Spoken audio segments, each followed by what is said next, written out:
Morning, simple lifestyle with দিনের চ্যানেলে আরও একটি নতুন ব্লগে তোমাদের সকলকে স্বাগত। তো এখন বাজে হচ্ছে 8টা, আর এখন থেকে আমি ব্লগটি শুরু করছি। দেখো আমাদের বাড়ির চাষি ভাই এখন যাচ্ছে মাঠে ধান চারাতে, আর সাথে আজকে মাও যাচ্ছে, কারণ অনেকগুলো ধান আছে 2-3 জমিতে। তো ধানগুলো চারাতে হবে, একা পারবে না বলে মাও যাচ্ছে সাথে। আর আজকে বড়ের ছুটি। তো দেখো আমাদের বাড়ির চাষি ভাইয়ের লুকটা কেমন লাগছে সেটা কিন্তু কমেন্ট করে জানিও। হ্যাঁ, তো কী করবে, কাজটা করতেই হবে। আর এদিকে আমি ঘরের বাকি কাজকর্মগুলো করে নিয়ে রান্নার দিকে যাবো, কী রান্না হয় না হয় দিই।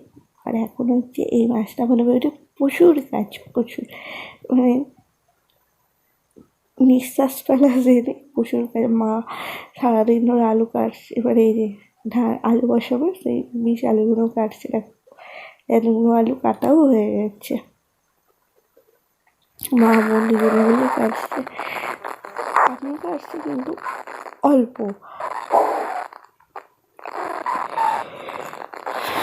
দেখে মনে হয় এখন ঘুম ছাড়েনি। আর হ্যাঁ,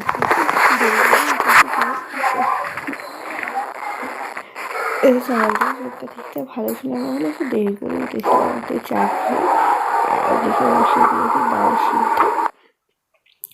আর দেখো দেখো সব মাছ আছে।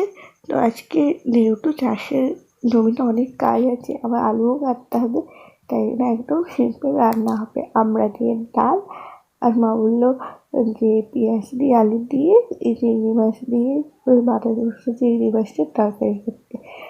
এই চিংড়ি মাছের রেসিপিটা আমি তোমাদের সাথে অবশ্যই শেয়ার করবো। আর দেখো ডাল সেদ্ধ হয়ে গেছে, আর এদিকে মায়ের শুক্তা হচ্ছে, আর এখন হচ্ছে মুড়ি খাওয়ার তরকারি। বুনো করে আলু কাটছে, আর আমি এদিকে রান্নাগুলো করে নিচ্ছি ঝপঝপ করে। আজকে আমার মায়ের কাছে যাব, কারণ এত কাজের প্রেশার 2-3 দিন আমি যেতেই পারিনি, এতটাই কাজের প্রেশার। দেখো দেখে আমার ডালও হয়ে গেছে, আর এখন আমি ভাতটা বসিয়ে দিচ্ছি। রান্নাটা যত তাড়াতাড়ি হয়ে যাবে, বাড়তি কাজগুলো তত তাড়াতাড়ি করা যাবে। তো মায়েরা সকালবেলাতেই মাঠে গেছে, চা বিস্কুট খেয়ে মাঠে গেছে, মুড়িও খাওয়াইনি। তো এসে যদি একবারে ভাত খেয়ে নেয়, তাই জন্য ভাতটাকে বসিয়ে দিচ্ছি। আর এদিকে তরকারিটা করবো। আলুটা ভাপিয়ে রেখে দিয়েছি, আলুটা ভাপিয়ে ছেঁকে রেখে দিয়েছি। এখন কড়াতে দিয়ে দিচ্ছি তেলটা একটু গরম হলে এই যে ভালো করে ধুয়ে রাখা চিংড়ি মাছগুলো দিয়ে দিলাম। আর এখন দিয়ে দিচ্ছি অল্প নুন আর হলুদ গুঁড়ো দিয়ে মাছগুলোকে ভালোভাবে ভেজে নিতে হবে। তো ভালোভাবে ভাজা হয়ে গেছে মাছগুলোকে, এবার তুলে নিচ্ছি। এবার এই কড়াতেই গোটা গরম মশলা, তেজপাতা ফোড়ন দিয়ে পেঁয়াজগুলো দিতে হবে।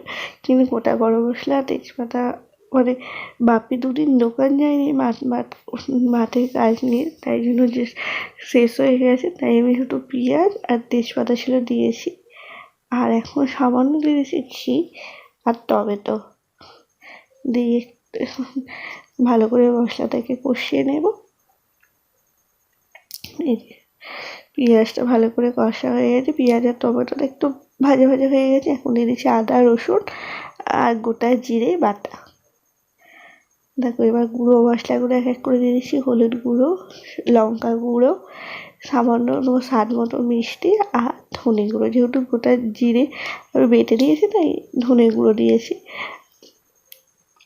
আর এই যে একটু মশলা বাটিটা, মিক্সির বাটিটা ধুয়ে একটু জল দিলাম, দিয়ে মশলাটাকে ভালো করে কষিয়ে নেব। মশলা যত ভালো করে কষাবো তত রান্না ভালো হবে। মশলাটাকে ভালো করে কষিয়ে নিচ্ছি। আবার কি মশলা কষে গেছে, আর এখন দিয়ে দিচ্ছি 2-3টে কাঁচা লঙ্কা ছিঁড়ে। মশলা ভালো করে কষে এসছে। আর দেখো আগে থাকতে ভাপিয়ে রেখেছিলাম আলুগুলো, সেইগুলোকে দিয়ে মশলার সাথে ভালো করে আর একটু ভেজে নিয়ে দিয়ে দিচ্ছি জল পরিমাণ মতো। আমি একটু গ্রেভি রাখবো, আর জলটা তোমরা নিজেদের পছন্দ মতো দিও, যে যদি একদম মাখা মাখা করো সেরকমও দিতে পারো। আর এখন দিয়ে দিচ্ছি একটু সবজি মশলা ছিল সেটা, আর এটা ফুটে গেছে। এখন চিংড়ি মাছ দিয়ে হয়েই এসছে, একটু লাস্টে গরম মশলা দিয়ে দিয়েছি। আমার রান্না কম।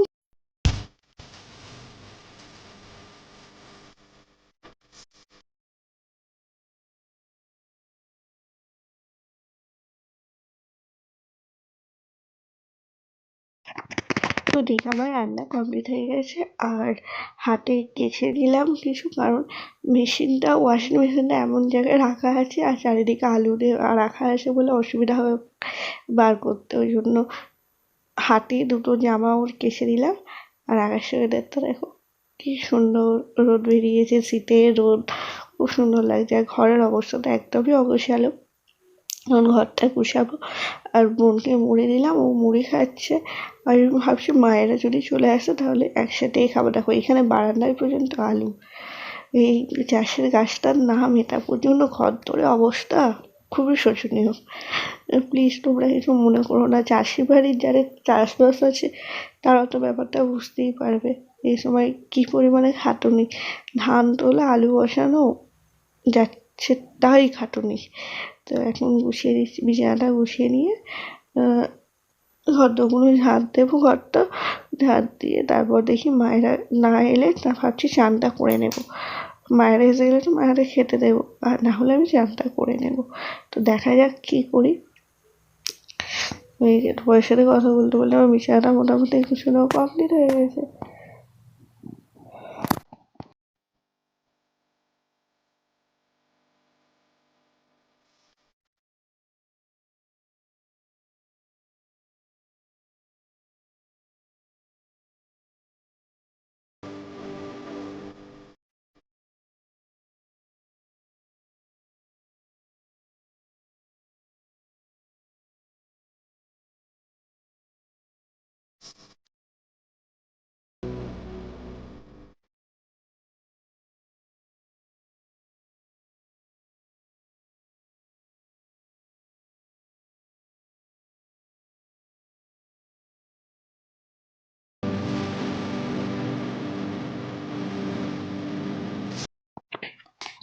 দেখো আমি এখন বেরিয়ে পড়েছি মায়ের কাছে যাবো বলে। সবার মা বাপি ও বাড়ির সবার খাওয়া হয়ে গেছে।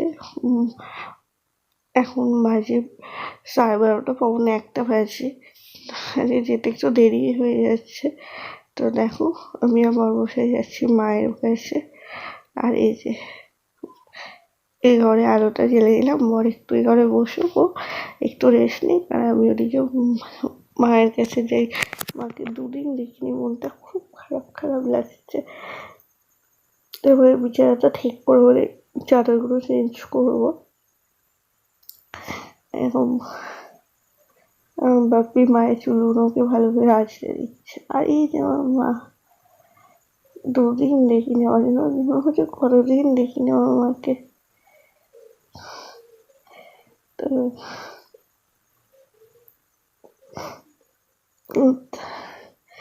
থাক, চলো তোমার এসে বাড়িতে গিয়ে কথা বলছি। Good evening. তো মায়ের কাছ থেকে এসে একটু দুপুরবেলাতে রেস্ট নিলাম, আর এখন চলে এসেছি সন্ধ্যেবেলার টিফিন নিয়ে। এখন খাচ্ছি হচ্ছে বরের আবদার, বাটার দিয়ে পাউরুটি শেখা, উপরে একটু চিনি দিতে সরানো হয়েছে। আর এই যে ও আজ প্রচুর কাজ করেছে, মাতে এসে তাই একটু ঘুমিয়ে পড়েছিল। আর যে খেয়ে এখন বসে পড়েছি আলু কাটতে।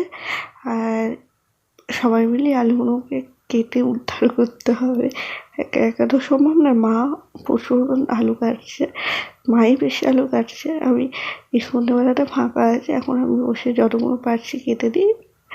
এরপর এখন রুটি করতে হবে, তো অনেক কাজ আছে। আর আগে আমি কোনো বিয়ের আগে আলু কাটিনি, আর আমাদের তো ওখানে জমি বেশি না, অল্প জমি, বাপি আলু কাটতো, আমি কোনোদিনও কাটিনি। বিয়ের পর এই প্রথম আলু কাটা, না আর বছর অল্প কেটেছি, এবছরের মতো অতটাও কাটিনি। তো যাই হোক, কাজটা করতেই হবে, কাজ থাকলে। তোমাদের কার কার এরকম আলু কাটতে ভালো লাগে সেটা কিন্তু কমেন্ট করে জানিও। হ্যাঁ, যদি কারো ভালো লাগে প্লিজ আমাদের বাড়িতে এসে দুটো আলু কেটে দিয়ে যেও প্লিজ।